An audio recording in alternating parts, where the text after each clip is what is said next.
ವೀಕ್ಷಕರೇ, ಅಫ್ಜಲ್ಪುರ ತಾಲೂಕಿನ ಕಲ್ಲೂರು ಗ್ರಾಮ ಪಂಚಾಯತಿ ವ್ಯಾಪ್ತಿಯಲ್ಲಿರ್ತಕ್ಕಂಥ ಗುಳ್ಳೂರು ಗ್ರಾಮದಲ್ಲಿದ್ದೀನಿ. ಈ ಗುಳ್ಳೂರು ಗ್ರಾಮದಲ್ಲಿ ಅಂಬಿಗರ ಚೌಡಯ್ಯ ರಥದಲ್ಲಿ ಪ್ರೆಸೆಂಟ್ ಇರ್ತಕ್ಕಂಥದ್ದು.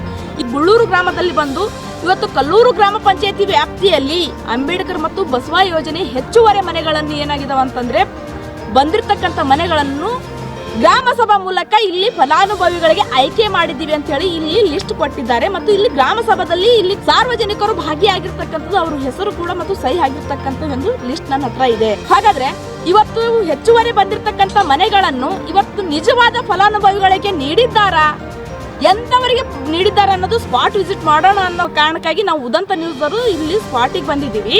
ಆ ಸ್ಪಾಟ್ಗೆ ಹೋಗ್ತೀನಿ. ನಿಜವಾದವೇನು ಗುಡಿಸಲು ಮನೆ ಅದನೋ ಅಥವಾ ಬಿಲ್ಡಿಂಗ್ ಅದನೋ ಅಥವಾ ಅನುಕೂಲ ಆಗಿರ್ತಕ್ಕಂಥವ್ರು ಅದರೋ ಎಂಥವ್ರಿಗೆ ಇವರು ಫಲಾನುಭವಿಗಳಾಗಿ ಆಯ್ಕೆ ಮಾಡಿದಾರ ಅನ್ನೋದು ನಾನು ಸ್ಪಾಟಲ್ಲಿ ನೋಡ್ತೀನಿ. ಇವತ್ತು ಈ ಹಿಂದೆ ನನಗೆ ನಾವು ಉದಂತ ನ್ಯೂಸ್ ತಂಡ ಹೋಗಿ ತಾಲೂಕು ಅವ್ರಿಗೆ ಮಾತಾಡಿದಾಗ ಏನು ಹೇಳಿದಾರೆ ಅಂತಂದರೆ, ನಿಜವಾದ ಫಲಾನುಭವಿಗಳಿಗೆ ಮನೆ ಆದರೆ ಮಾತ್ರ ನಾನು ಆಯ್ಕೆ ಮಾಡ್ತೀನಿ, ಇಲ್ಲಾಂದರೆ ರದ್ದು ಮಾಡ್ತೀನಿ ಅನ್ನೋ ಮಾತು ನಮಗೆ ಈ ಹಿಂದೆ ಹೇಳಿರ್ತಕ್ಕಂಥದ್ದು ನಾವು ಅವ್ರ ಹತ್ರ ಇವತ್ತಿಗೂ ನಮ್ಮ ಹತ್ರ ಸಾಕ್ಷಿ ಸಮೇತ ಇದೆ. ಅದನ್ನು ಕುರಿತು ನಾವು ಇವತ್ತು ಈರಣ್ಣ ಕೌಲಿಗೆ ಸರ್ ಅವರಿಗೆ ನಾನು ಏನು ಹೇಳ್ತಾ ಇದ್ದೀನಿ ಅಂದರೆ, ಇವತ್ತು ನಿಜವಾದ ಫಲಾನುಭವಿಗಳು ಎಂಥವ್ರು ಇದ್ದಾರೆ ಅಂತ ಈ ಮೂಲಕ ನನ್ನ ವಾಹಿನಿ ಮೂಲಕ ನಿಮಗೆ ತಿಳಿಸ್ಪಡ್ತೀನಿ ಸರ್. ಇವಾಗ ನೋಡೋಣ ಏನದ ಅಲ್ಲಿ ಇಲ್ಲಿ ಏನು ಸತ್ಯಾಂಶ ಅದ ಅನ್ನೋದು ನೋಡ್ಕೊಂಡು ಬರೋಣ ಬನ್ನಿ.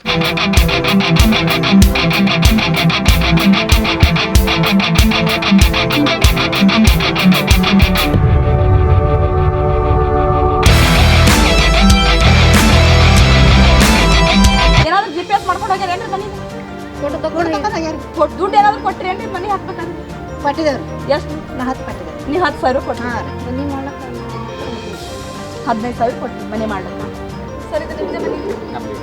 ಸರ್ ನಿಮಗೆ ಈ ಸದ್ಯಕ್ಕೆ ಬಸವ ಯೋಜನೆ ಗ್ರಾಮ ಪಂಚಾಯತ್ ಮನೆ ಹೌದು ಲಿಸ್ಟ್ನಾಗ ಕೊತ್ತು ರೊಕ್ಕ ಬೇಡ್ಯಾರ ಆದ್ರೂ ಕೊಟ್ಟಿಲ್ಲ. ಶಾಂತಾಬಾಯಿ ಮಾಳಿಂಗ್ರೆ ಅಂತ ಹೌದು ನಾವೇ ನೀವೇ. ಅದು ಈಗ ಡಿಗಿ ಮನಿ ಅಂತ ಮಾಡ್ಕೊಬೇಕು. ಇಲ್ಲಿ GPS ಮಾಡ್ಕೊಂಡು GPS ಅಂದ್ರೆ ಬಾಜು ಬಾಡಿಗೆ ಒಟ್ಟು ರೊಕ್ಕ ಕೇಳ್ಯಾರ ನಿಮ್ಗೆ. ಈಗ GPS ಮಾಡ್ಕೊಂಡು ಹೋಗ್ಯಾರ? ಮಾಡ್ಕೊಂಡು ಹೋಗ್ಯಾರ. ಇಲ್ಲೇ ಇದೇ ಜಾಗಿನ ಮ್ಯಾಗ ನಿಂತ್ಕೊಂಡು ಇಲ್ಲೇ ಈಗ ನಿಂತು ಇಲ್ಲೇ ಛತ್ತಿನ ಮ್ಯಾಗ ಮನೆ ಕಟ್ಕೋ. ಈರಣ್ಣ ಕೌಲಿಗೆ ಸರ್ ಅವರೇ, ಇದು ನಾನು ಆಶ್ರಯ ಯೋಜನೆಯಲ್ಲಿ ಫಲಾನುಭವಿಗಳ ಮನೆ ಎದುರುಗಡೆ ಇದ್ದೀನಿ. ಫಲಾನುಭವಿ ಹೆಸರು ಜಗದೇವಿ ಅಣ್ಣಾರಾವ್, ಅವರ ಮನೆ ಎದುರೇ ಇದ್ದೀನಿ. ಇವತ್ತು ಕಾಣಿಸ್ತಕ್ಕಂಥದ್ದು ಇದು ಎದುರುಗಡೆ ಏನದ ಅನ್ನೋದು ನಿಮ್ಮ ಕಣ್ಣು ಎದುರು ಕಾಣಿಸ್ತಾ ಇದೆ, ನಾನು ಹೇಳಬೇಕಾಗಿಲ್ಲ. ಆದರೆ ಇವತ್ತು ಈ ಆಶ್ರಯ ಯೋಜನೆ ಅನ್ನೋ ಮನೆ ಯಾರಿಗೆ ಬೇಕು ಅನ್ನೋದು ನಿಮಗೂ ಗೊತ್ತಿದೆ, ನನಗೂ ಗೊತ್ತಿದೆ. ಇವತ್ತು ಎಂಥವ್ರಿಗೆ ಇಲ್ಲಿರ್ತಕ್ಕಂಥ ರಾಜಕಾರಣಿಗಳು ಮತ್ತು ಅಧಿಕಾರಿಗಳು ಸೇರಿಕೊಂಡು ಎಂಥವ್ರಿಗೆ ಮನೆ ಆಗ್ತಾ ಇದ್ದಾರೆ ಅನ್ನೋದು ನೀವೇ ವೀಕ್ಷಣೆ ಮಾಡಿ. ಇವತ್ತು ಅದೇನೇ ಇರಲಿ, ಇವತ್ತು ಈರಣ್ಣ ಕೌಲಿಗೆ ಸರ್ ಅವರಿಗೆ ನಾವು ಮನ ಮುಟ್ಟುವಂಥದ್ದು ಒಂದು ವಿಷಯವನ್ನು ತಿಳಿಸೋಕೆ ಇಷ್ಟಪಡ್ತೀನಿ. ಇವತ್ತು ಇಲ್ಲಿ ಗುಳ್ಳೂರು ಗ್ರಾಮದ ನಿವಾಸಿ ಆಗಿರ್ತಕ್ಕಂಥ ಅಮ್ಮ, ನಿಮ್ಮ ಹೆಸರು? ಬಾಯಮ್ಮ. ಬಾಯಮ್ಮ. ಅಮ್ಮ ನಿಮ್ಮ ಗಂಡ ಏನು ಅದರ ವಾಕಪ್ಪ ಮಾಡ್ಕೊಂಡು ಹೊಳೆ ಮಾಡಿ ಹೊಳೆ ಏನಕ್ಕಾಗಿ ಹೊಳೆ ಮಾಡೋದು? ಸಾಲ ಹೆಚ್ಚಾಗಿತ್ತು, ಹೊಳೆ ಮುಳುಗು. ಅಮ್ಮ ಮಕ್ಕಳು ಎಷ್ಟು ಜನ? ಮಕ್ಕಳು ಇಬ್ಬರು ಗಂಡಸು ಮಕ್ಕಳು ಒಬ್ಬವನು ಊರ್ಲಕ್ಕ ಸತ್ತೇನ್ರಿ. ಅವರು ಕೂಡ ಊರ್ಲಾಕೊಂಡು ಹೋಗ್ತಾರೆ. ಈಗ ಒಬ್ರು ಅದ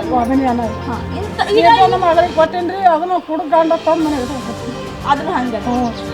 ಇವತ್ತ ನಿಮಗೆ ಇಲ್ಲಿ ಜನಪ್ರತಿನಿಧಿ ಆಗಕ್ಕ ಆಯ್ಕೆ ಆಗಕ್ಕ ಈಗ ನೀವು ಓಟ್ ಕೊಟ್ಟಿರ್ಬೇಕಲ್ಲ?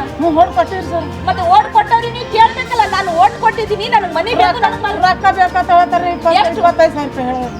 25,000 ರೂಪಾಯಿ ಕೊಟ್ರೆ ನೀನು ಮನೆ ಹಾಕಿ, ಇಲ್ಲಾಂದ್ರೆ ಇಲ್ಲ.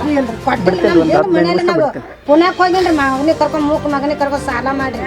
ಸಾವುಕಾರ ಮಂದಿ ಮುಂದೆ ಹೋಗ್ತಾರೆ, ಅವ್ರು ನಾವು ಹಿಂದೆ ಕೇಳ್ತಾರೆ, ಗರೀಬ್ ಮಂದಿ ಅವ್ರು ಮುಂದೆ ಹೋಗ್ತಾರೆ. ನಾವು ಏನು ಮಾಡಮ್ರಿ ಮೇಡಮ್? ಇವತ್ತು ಅಧಿಕಾರಿಗಳಿಗೆ ಇದು ನಾಚಿಕೆಗೇಡಿನ ಸಂಗತಿನೇ ಅಂತ ಹೇಳ್ಬೋದು. ಯಾಕಂದ್ರೆ ಇವತ್ತು ಜನಪ್ರತಿನಿಧಿಗಳು ಈ ಪ್ಲೇಸಿಗೆ ಬಂದು ಓಟ್ ಕೇಳಿರ್ತೀರಿ, ಈ ಹೆಣ್ಣು ಮಗಳ ಕಡೆಯಿಂದ ಓಟ್ ತಗೊಂಡಿರ್ತೀರಿ. ಆ ಒಂದು ಓಟ್ ಪಡೆದುಕೊಂಡಿರ್ತಕ್ಕಂಥ ನಿಯತ್ತಾದ್ರೂ ನಿಮ್ಮಲ್ಲಿ ಇರ್ಬೇಕಾಗಿತ್ತಲ್ವಾ? ಇಂಥ ಒಂದು ಹೆಣ್ಮಕ್ಳಿಗೆ ಮನೆ ಮಾಡದೆ ಎಂತೆಂಥವ್ರಿಗೂ ಮನೆ ಮಾಡ್ತಾ ಇದ್ದೀರಲ್ಲ. ಇವನ್ ಇಂಥ ರಾಜಕಾರಣಿಗಳಿಗೆ ಏನ್ ಅನ್ಬೇಕು? ಲಜ್ಜೆಗೆಟ್ಟ ರಾಜಕಾರಣಿಗಳಂತಾನೆ ಹೇಳ್ಬೇಕು.